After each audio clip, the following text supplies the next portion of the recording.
నిర్మల్ పట్టణంలోని నాయుడివాడ నిర్మల్ గ్రామీణ మండలం న్యూ పోచంపాడు గ్రామంలో నిర్వహిస్తున్న ప్రజాపాలన వార్డు గ్రామ సభలలో కలెక్టర్ పాల్గొని ప్రజలకు అధికారులకు పలు సూచనలు చేశారు. ఈ సందర్భంగా కలెక్టర్ మాట్లాడుతూ ఈ నెల 26 నుండి ప్రభుత్వం ప్రతిష్టాత్మకంగా అమలు చేయనున్న రైతు భరోసా, ఇందిరమ్మ ఇళ్లు, ఆహార భద్రత, రేషన్ కార్డులు, ఇందిరమ్మ ఆత్మీయ భరోసా పథకాల గురించి గ్రామస్తులకు వివరించారు. ఈ పథకాల కింద అర్హులను గుర్తించేందుకు వీలుగా క్షేత్రస్థాయి పరిశీలన నిర్వహించడం జరిగిందని కలెక్టర్ గుర్తు చేశారు. కొత్త రేషన్ కార్డుల కోసం వచ్చిన దరఖాస్తులను సమగ్ర పరిశీలన జరిపి ప్రభుత్వ మార్గదర్శకాలకు అనుగుణంగా అర్హులను నిర్ధారించామని తెలిపారు.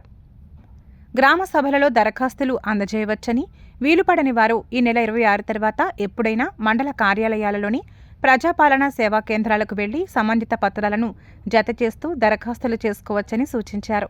ఈ కార్యక్రమాలలో ఆర్డీఓ రత్నకళ్యాణి, డీఎస్ఓ కిరణ్ కుమార్, తహసీల్దార్లు రాజు, సంతోష్, ప్రజలు, సంబంధిత శాఖల అధికారులు, సిబ్బంది తదితరులు పాల్గొన్నారు.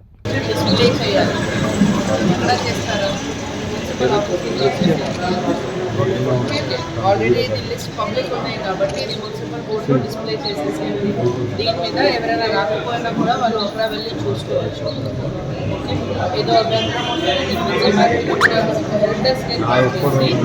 అక్కడ వాళ్ళు ఎవరిని రాస్తారు. ఓకే, ఎవరైనా పేరు రాలే లిస్టులో అలాంటి వాళ్ళు ఎంతమంది ఉన్నారు?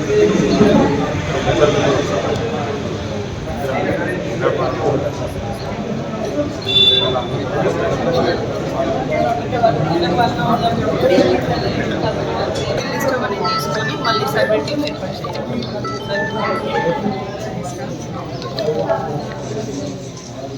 ఇది మీరు వార్డు కమిటీ సంతకం తీసుకున్నారా? ఎంతమంది వచ్చారు అవన్నీ నోట్ చేసి సంతకం తీసుకున్నారా? ఇది ప్రాసెస్ కంప్లీట్